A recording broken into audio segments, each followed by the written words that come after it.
सब लोग कहते हैं कि भगवान बहुत सारी लीलाएं रचता है और वे लीलाएं इतनी ज़्यादा रचते हैं कि उनकी लीलाओं को कोई समझ नहीं पाता है, उनके भीतर के गूढ़ रहस्य को कोई नहीं समझ पाता है।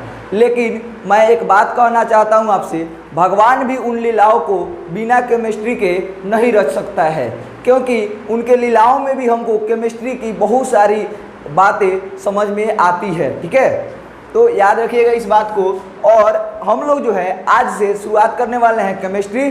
तो एक बार फिर से स्वागत है आप लोगों का अपने चैनल आधारशिला क्लासेस में। हम लोग शुरुआत करेंगे केमिस्ट्री की, और केमिस्ट्री में सबसे पहला सवाल उठता है बच्चों के मन में कि केमिस्ट्री की शुरुआत आखिर करे कहाँ से, चाहे वो 9th का बच्चा हो या 10th का बच्चा हो। 10th में जब बच्चे जाते हैं अक्सर, तो क्या होता है कि जब वो फर्स्ट चैप्टर उठाते हैं उनको समझ में नहीं आता है। हमसे भी कई लोगों ने कहा कि समझ में नहीं आ रहा है, तो इसलिए जो है केमिस्ट्री की शुरुआत अब मैं जहाँ से कहता हूँ आप वहाँ से करिए। उसके बाद समझ में नहीं आए तो कहना कि हाँ केमिस्ट्री बहुत हार्ड सब्जेक्ट है।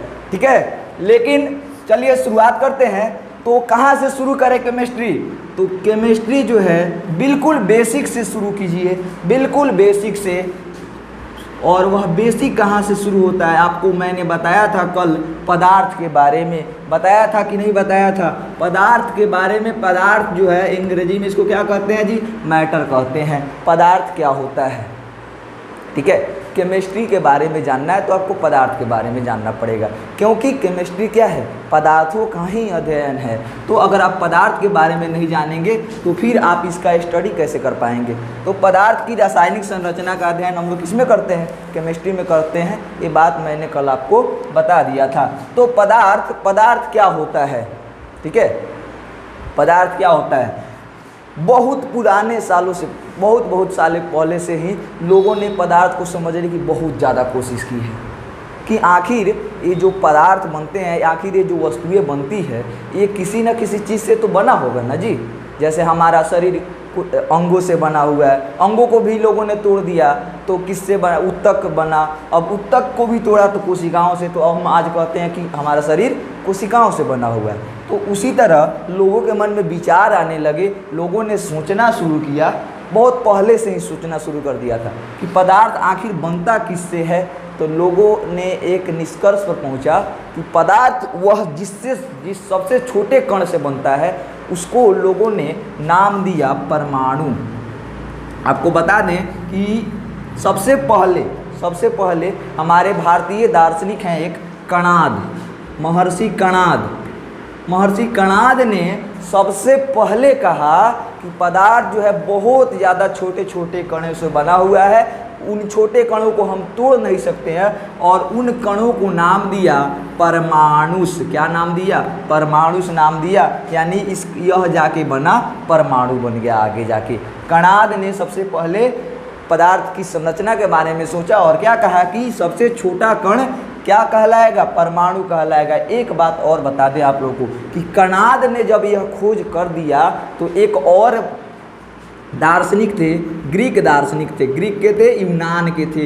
यूनान वाले और भारत वाले ये सब बहुत आगे रहते हैं। ठीक है, तो यूनान वालों की भी सभ्यता संस्कृति बहुत ज़्यादा पुरानी है। इसलिए ग्रीक दार्शनिक एक हैं डेमोक्रेट्स। ठीक है, डेमोक्रेट्स ने जब कणाद जी ने कह दिया कि पदार्थ जो बहुत छोटे कणों से बना हुआ है, परमाणु से बना हुआ है, तो डेमोक्रेट्स ने क्या किया? इसका परीक्षण करना शुरू कर दिया। और परीक्षण के बाद जानते हैं क्या कहा? उन्होंने भी यही कहा कि पदार्थ जो है बहुत ज़्यादा छोटे छोटे कणों से बना हुआ है। उन्होंने मान लिया, संकल्पना की, और उनको नाम दिया उन्होंने एटम्स। क्या नाम दिया? एटम्स। अब थोड़ा सा बात समझ लीजिए कि एटम्स है क्या। एटम्स जो है एक ग्रीक वर्ड है, क्योंकि वो ग्रीक के रहने वाले थे। नहीं, तो एटम्स का मतलब क्या होता है? एटम्स का मतलब होता है नॉट डिविजिबल। क्या मतलब होता है जी? नॉट डिविजिबल, अर्थात जिसको बांटा नहीं जा सके। एटम्स का मतलब क्या हुआ? नॉट डिविजिबल, अर्थात जिसको बांटा नहीं जा सके, जिसको बांटा नहीं जा सके।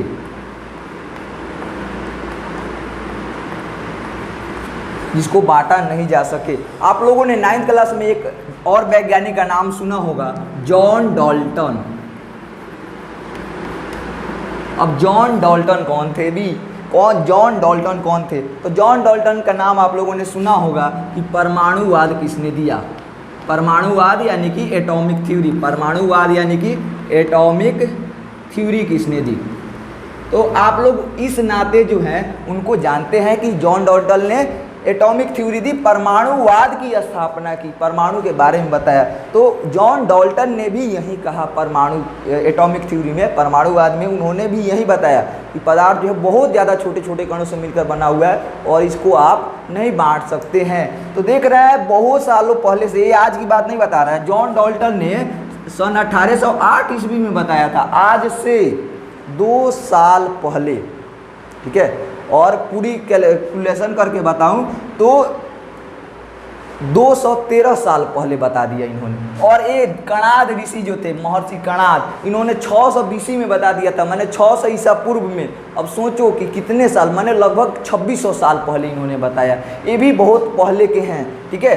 तो इतने सालों से हमारे भारत में, हमारे विश्व में जो है केमिस्ट्री, पदार्थों को समझने की परंपरा चली आ रही है, रसायन को समझने की परंपरा चली आ रही है। पहले जो है इसको बहुत ज़्यादा तरह के नामों से जाना जाता था।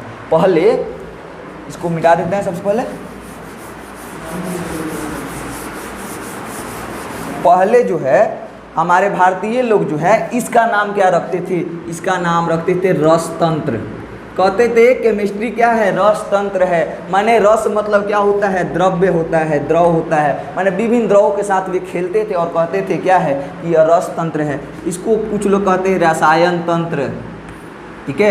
कई तरह के नामों से इसको जानते थे लोग। इसको जादू लोग कहते थे कि हाँ ये जादू है, ठीक है। तो पहले के लोग बहुत ज़्यादा इससे परिचित थे। तो ये केमिस्ट्री जो है कोई आज की विषय नहीं है, शुरू से ही लोगों ने इसको समझने का बहुत ज़्यादा प्रयास किया है। और अंत में हमारे पास क्या आया?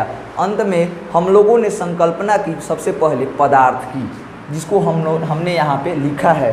तो अब आपके मन में भी प्रश्न उठ रहा होगा कि पदार्थ आखिर होता क्या है? पदार्थ क्या होता है जी? पदार्थ वह होता है, पदार्थ वह है जिसमें द्रव्यमान होता है। क्या होता है? जिसमें द्रव्यमान होता है। पदार्थ क्या होता है? जिसमें द्रव्यमान होता है, जिसमें आयतन होता है, यानी कि जो स्थान छेंकता है, जो स्थान छेंकता है, नहीं और क्या, और जिसके द्वारा अवरोध उत्पन्न किया जा सकता है, जिसके द्वारा अवरोध, जिसके द्वारा अवरोध उत्पन्न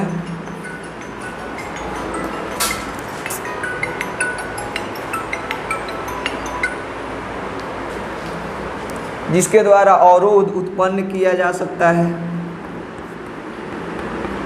और एक चीज और, ये परिभाषा, इतना परिभाषा आप लोग किताब में भी पढ़ते हैं। एक चीज और इसमें हम जोड़ देते हैं, एवं जिसे मानव अपने ज्ञानेंद्रियों द्वारा अनुभव कर सकता है, एवं जिसे मानव अपने ज्ञानेंद्रियों द्वारा अनुभव कर सके, अनुभव कर सके। माने जो मानव जो है अनुभव अगर कर सकता है वह क्या कहलाता है जी? वही तो कहलाता है पदार्थ। वह क्या कहलाता है? वह पदार्थ कहलाता है। पदार्थ यानी कि मैटर, पदार्थ यानी कि मैटर, ठीक है। तो जिसमें द्रव्यमान होता है, माने जिसको उठाने पर भारी लगे थोड़ा सा, माने जिसमें द्रव्यमान हो, और क्या, जो स्थान छे कि कहीं पर रख रहे हैं तो वहाँ का स्थान जो है वो कवरेज कर ले, छेंक ले, या जिसके द्वारा अवरोध उत्पन्न हो। माने अगर कोई वस्तु रखा हुआ है, हम उससे उसके पीछे से कुछ फेंकना शुरू करें तो क्या करेगा? वह उस वस्तु को रोकेगा कि नहीं रोकेगा? यानी कि अवरोध उत्पन्न कर रहा है कि नहीं कर रहा है जी? तो अगर अवरोध उत्पन्न करता है उसको क्या कहेंगे? पदार्थ कहेंगे। और पदार्थ वह होता है जिसमें मानव जो है अपने ज्ञानेंद्रियों द्वारा उसका अनुभव कर सकता है। अगर मानव ज्ञानेंद्रियों द्वारा अनुभव किसी चीज़ का नहीं कर पा रहा है तो इसका मतलब है वह पदार्थ नहीं है। ठीक है, तो पदार्थ आप लोग समझ गए हैं। ठीक है, अब चलते हैं पदार्थ की अवस्थाओं की तरफ। इसको जो है सबसे पहले मिटा देते हैं।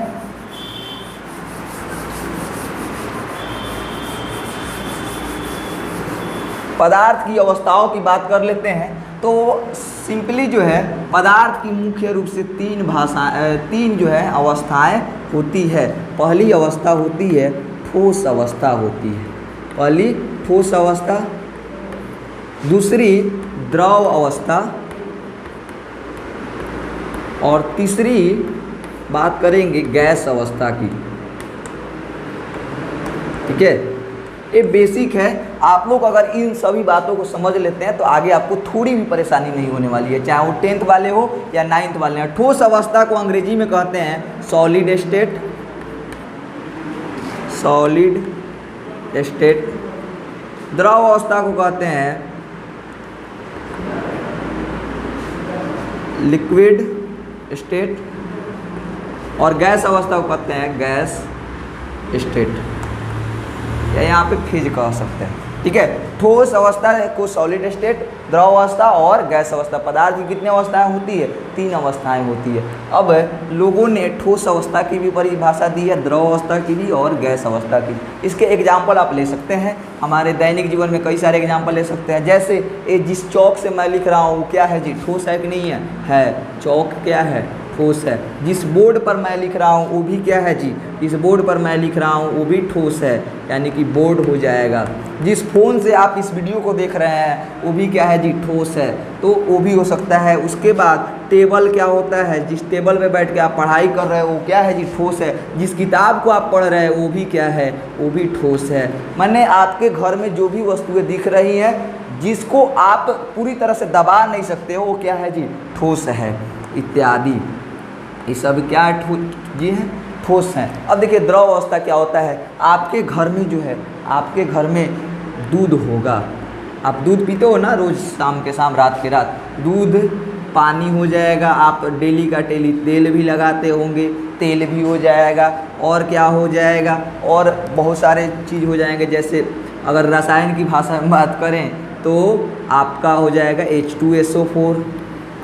अब फिर से ये एक, अब देखिए ये ना समझने वाली बात आ गई। H2SO4 हमने लिख दिया है, क्या ये क्या समझ में आ रहा है? इसका नाम क्या होना चाहिए? ये क्या चीज़ है? ठीक है, तो चिंता मत कीजिए। आगे जो है इसको जब आप देखेंगे तो कहेंगे कि हाँ यही तो है हाइड्रोजन सल्फेट, यही तो है सल्फ्यूरिक अम्ल। अब आप लोग को मन में भी चल रहा कि दूधू को नाम बता दिए। अब दूधू को नाम बता दिए, याद रखना इस बात को। आगे जाऊँगा, आगे चलेंगे आप लोग तो जो इसको जो है मैं और अच्छे से समझाऊँगा। ठीक है, चलिए गैस अवस्था की बात कर लेते हैं। तो आप लोगों ने कार्बन डाइऑक्साइड का नाम बहुत ज़्यादा सुना होगा। O2 का भी नाम यानी कि ऑक्सीजन, O2 यानी ऑक्सीजन, इसका भी नाम आप लोगों ने सुना होगा। हाइड्रोजन का नाम भी सुना होगा आप लोगों ने, क्लोरीन का नाम भी सुना होगा आप लोगों ने। ये सभी क्या है जी? गैस अवस्था में पाए जाते हैं। ठीक है, अब एक बात आपको और बताना चाहता हूँ। सबसे पहले आप लोग इसको क्या कीजिए? नोट कर लीजिए। चलिए मिटा देते हैं इसको।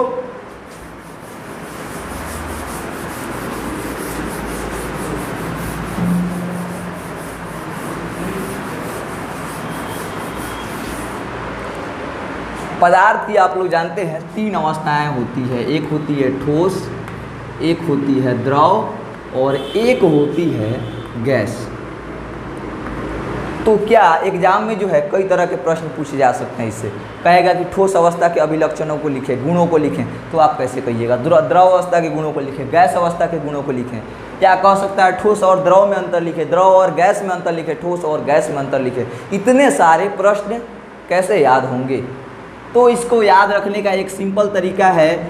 हमने बहुत सारे गुणों को पढ़ा है। ठीक है, तो देखिए सबसे पहले आकार की थोड़ी सी बात कर लेते हैं। गुण में सबसे पहला ले लेते हैं आकार। ठीक है, आकार ले लेते हैं। तो आकार, ठोसों का आकार क्या होता है जी? निश्चित होता है कि नहीं होता है? होता है ना, निश्चित होता है। ठोसों का आकार क्या होता है? निश्चित होता है। अब देखिए द्रव का आकार क्या होता है? द्रव का आकार क्या होता है जी? ठोस को कहीं भी रखो एक समान ही दिखेगा। द्रव को बोतल में भरिए ना, देखिएगा बोतल के साइज का आकार ले लेगा। उसको किसी बर्तन में रख दोगे तो बर्तन के साइज का आकार रख लेगा, ठीक है। अगर उसको ऐसे ही धरती पर गिरा दोगे तो वो पूरी तरह से फैल जाएगा, उसका कोई आकार नहीं होगा। यानी कि द्रव का आकार निश्चित नहीं होता है। द्रव का आकार क्या होता है? अनिश्चित होता है। जब द्रव अनिश्चित होता है तो फिर गैस कैसे निश्चित हो सकता है इसका आकार, ठीक है। तो गैस का आकार भी निश्चित नहीं होता है। क्या होता है जी? अनिश्चित होता है। चलिए दूसरे गुण की बात कर लेते हैं। दूसरा गुण है आयतन। तो क्या ठोस का आयतन में परिवर्तन होगा कभी? नहीं ना होगा, नहीं होता है ना। आयतन भी क्या होता है इसका? निश्चित होता है। आयतन इसका निश्चित होता है। द्रव का आयतन भी क्या होता है जी? निश्चित होता है। लेकिन गैस का आयतन निश्चित नहीं होता, वो पूरी तरह से क्या होता है जी? फैल जाता है। ये जो है अनिश्चित होता है। चलिए अब एक अगले पॉइंट की बात कर लेते हैं। आप लोग आकार समझते हैं, ठीक है। अब अगला पॉइंट है हमारा अंतरा आणविक बल। अब आ गए, फंस गए ना। चलिए लेकिन मैं बता देता हूँ, इसको समझा देता हूँ। अंतरा आणविक बल क्या होता है? हमने शुरू में ही कहा है कि कोई भी पदार्थ है वो बहुत ज़्यादा छोटे छोटे टुकड़ों से मिलकर बना हुआ है ना जी। इन छोटे छोटे टुकड़ों के बीच में, अच्छा एक बात बताओ कि ठोस जो है वो टूटता क्यों नहीं है? खल्ली टूट क्यों नहीं रहा है? इसका मतलब है कि इस खल्ली का यह कण और यह कण दोनों आपस में कोई ना कोई बल तो लगा रहा होगा ना जी। ये दोनों जो है आपस में बल लगाते हैं, या इसको अपनी तरफ खींचेगा या इसको अपनी तरफ खींचेगा, इसलिए जो है खल्ली टूट नहीं पाता है। नहीं तो इसी को हम लोग कहते हैं अंतरा आणविक बल। तो एक बात बताइए, ठोस जल्दी टूटेगा कि द्रव जल्दी हटेगा कि गैस? तो ठोस में जो है अंतरा आणविक बल क्या होता है? सबसे अधिक होता है, माने बहुत अधिक होता है। ठोस में अंतरा आणविक बल बहुत अधिक होता है। इसमें क्या होता है? द्रव में थोड़ा सा कम होता है, नहीं कम, और गैस में तो बहुत ज़्यादा कम होता है। गैस में बहुत कम पाया जाता है। नहीं, अब सोचिए अगला पॉइंट लेते हैं, अंतरा आणविक स्थान। अब ये भी आप लोग सोच रहे होंगे, अंतराण्विक स्थान। अब अंतरा आणविक स्थान क्या है? आपको क्या लगता है कि पदार्थ जो है पूरी तरह से सटा होता है? नहीं, अगर कोई पदार्थ सटा भी है तो उसमें भी आपको जो है थोड़ा थोड़ा स्थान जरूर मिलेगा। नहीं तो इन दोनों के बीच की जो दूरी है, इन दोनों के बीच का जो स्थान है, इसी को क्या कहते हैं? अंतरा आणविक स्थान कहते हैं। अब बताइए कि ठोस में ज़्यादा अंतरा आणविक स्थान होगा कि द्रव में कि गैस में? जो सबसे ज़्यादा दूर दूर रहता होगा उसमें ज़्यादा होगा। नहीं तो ठोसों में अंतरा आणविक स्थान जो है बहुत ज़्यादा, बहुत कम पाया जाता है, ठीक है। ठोसों में अंतरा आणविक स्थान बहुत कम पाया जाएगा। द्रव में जो है थोड़ा सा पाया जाता है, यानी कि कम होता है, और गैस में जो है अधिक होता है, ठीक है। गैस में अधिक होता है। अगली बात कर लेते हैं थोड़ी से घनत्व की। तो घनत्व मतलब कौन ज़्यादा घना होता है, कौन ज़्यादा आपस में सटा होता है। तो जिसका अंतरा आणविक स्थान बहुत कम होगा वही ना ज़्यादा घनत्व होगा जी। इसका घनत्व अधिक होता है, इसका घनत्व थोड़ा कम होता है, और इसका घनत्व जो है बहुत ज़्यादा कम होगा। नहीं, घनत्व बहुत ज़्यादा इसका कम होगा। चलिए ये रहे 5 प्रॉपर्टीज। हम चाहते तो आपको और 10 लिखवा सकते थे, लेकिन जब इससे आपको काम चल जाने वाला है तो फिर आगे लिखवाने की क्या ज़रूरत है। सबसे पहला बात आपको क्या रखना है? आकार। अगर आपसे एग्जाम में पूछिए कि ठोसों के अभिलक्षणों को लिखिएगा तो क्या लिखिएगा? कि ठोसों के आकार निश्चित होते हैं, ठोसों के आयतन निश्चित होते हैं, ठोसों में अंतरा आणविक स्थान बहुत अधिक, अंतरा आणविक बल बहुत ज़्यादा पाया जाता है। उसके बाद ठोसों में अंतरा आणविक स्थान बहुत कम पाया जाता है, ठोसों में घनत्व अधिक होता है। नहीं, एक दो और बात कर लेते हैं, द्रवणांक की बात कर लेते हैं, ठीक है। द्रवणांक क्या होता है? ठोसों का द्रवणांक क्या होता है जी? ठोसों का द्रवणांक जो है कम होता है, ठोसों का द्रवणांक बहुत अधिक होता है ना, क्योंकि यह जल्दी नहीं पिघलेगा, और जल्दी नहीं पिघलेगा तो इसका द्रवणांक अधिक होगा ही। इसमें जो है द्रवणांक इसका कम होता है, और गैस का तो बहुत ज़्यादा कम होता है। ठीक है, एक क्वथनांक भी ले लेते हैं। इतने सारे गुण हैं, मन ही नहीं करता है छोड़ने को। चलिए, क्वथनांक में भी क्या होता है, ठोसों का क्वथनांक क्या होगा, अधिक होगा। द्रव का क्वथनांक क्या होगा, कम होगा।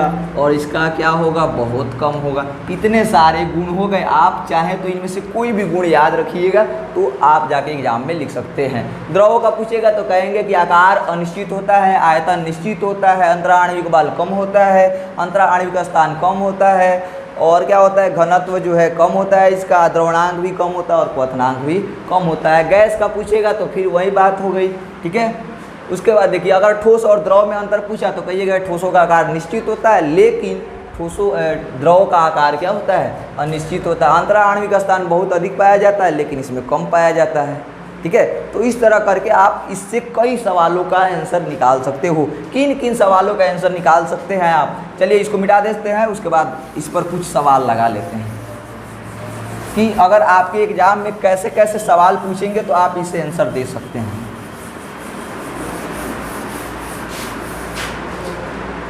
इससे आपके एग्जाम में पूछा जा सकता है कि द्रव के गुणों को लिखें। नहीं लिख सकते हो क्या, लिख सकते हो ना, लिख लेना कॉपी में बैठ के घर पे।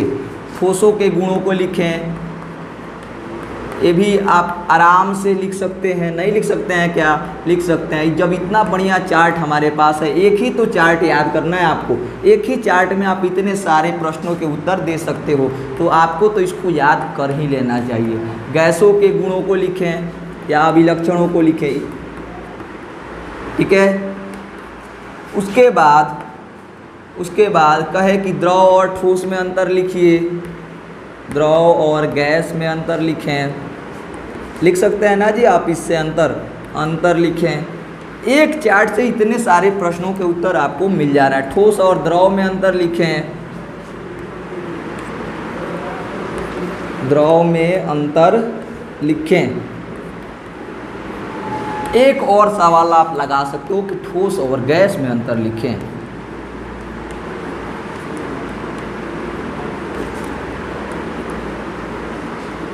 ठोस और गैस में अंतर लिखें। एक बात बताइए, एक चार्ट याद करने से आपको 6 प्रश्नों के उत्तर मिल जाते हैं। 6 प्रश्न का आंसर अगर आप एग्जाम में लिखते हो तो अगर 2 नंबर का भी पूछे तो 12 नंबर का हो जाता है। एक चार्ट याद कर लो बस। ठीक है, एक चार्ट याद कर लो। इसके अलावा ऑब्जेक्टिव से भी कई सारे प्रश्न पूछे जा सकते हैं। ठीक है, तो सबसे पहली बात हमने आपको समझा दिया कि ठोस पदार्थ क्या होता है, उसकी अवस्थाएं क्या होती है, उससे कौन कौन से प्रश्न बन सकते हैं। आप इन प्रश्नों को जो है घर पे लिख के प्रैक्टिस जरूर कीजिए। चलिए इसको मिटा देते हैं।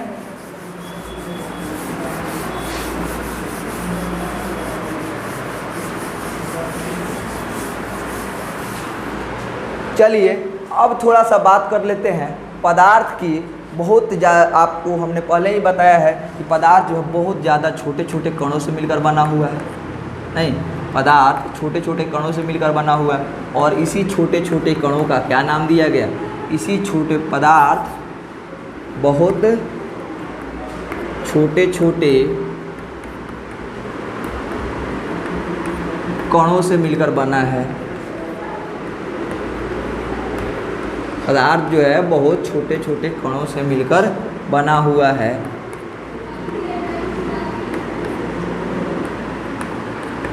जिसको परमाणु कहा जाता है। क्या कहा जाता है जी, जिसको परमाणु कहा जाता है।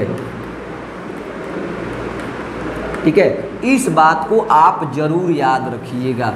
इस बात को आप बहुत ज़्यादा मोस्ट इम्पॉर्टेंट है, आपको इसको याद रखना ही रखना है। चलिए अब थोड़ा सा बात कर लेते हैं पदार्थों के वर्गीकरण की तरफ।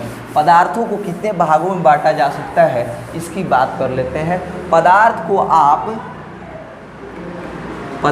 आप 2 भागों में बांट सकते हो, एक मिलावट वाला, एक बिना मिलावट वाला। कहने का मतलब है एगो शुद्ध पदार्थ और एगो अशुद्ध पदार्थ। ठीक है, एक शुद्ध पदार्थ और एक अशुद्ध पदार्थ। अब अशुद्ध पदार्थ क्या होता है? आपने मिश्रण का नाम सुना होगा। अशुद्ध पदार्थ कहते हैं मिश्रण को, ठीक है। अशुद्ध पदार्थ क्या होता है? मिश्रण होता है। शुद्ध पदार्थ भी दो भागों में बढ़ जाएगा, तत्व और यौगिक में। इसमें किसमें? तत्व और यौगिक में, ठीक है। तत्व यानी इसको कहते हैं एलिमेंट, यौगिक को क्या कहते हैं? कंपाउंड कहते हैं, और मिश्रण कहलाता है मिक्सचर, ठीक है। तो ये मिश्रण भी आगे जाकर दो भागों में बढ़ जाता है। आपको पढ़ना है समांगी मिश्रण, और क्या और हो जाता है विसमांगी, ठीक है। तो ये हो गया पदार्थों का वर्गीकरण। पदार्थ की दो अवस्थाएं दो इसका वर्गीकरण किया गया है दो भागों में, एक शुद्ध पदार्थ और एक अशुद्ध पदार्थ। शुद्ध पदार्थ में हमारे तत्व आते हैं, यौगिक आते हैं, अशुद्ध पदार्थ में मिश्रण आते हैं। आज के वीडियो में मैं रहने दूंगा इतना ही। अगले वीडियो में बात करूंगा कि तत्व क्या होता है, यौगिक क्या होता है, मिश्रण क्या होता है। इन सभी बातों की चर्चा अगले वीडियो में करूंगा। और तत्व से ही और यौगिक का, इसको जो है 10th वाले को बहुत ज़्यादा मोस्ट इंपॉर्टेंट पढ़ना है। तो इन दोनों को हम बहुत ज़्यादा अच्छे तरह से समझेंगे, और मिश्रण को भी बहुत ज़्यादा अच्छे तरह से समझने वाले हैं। आज के वीडियो में बस इतना है। धन्यवाद।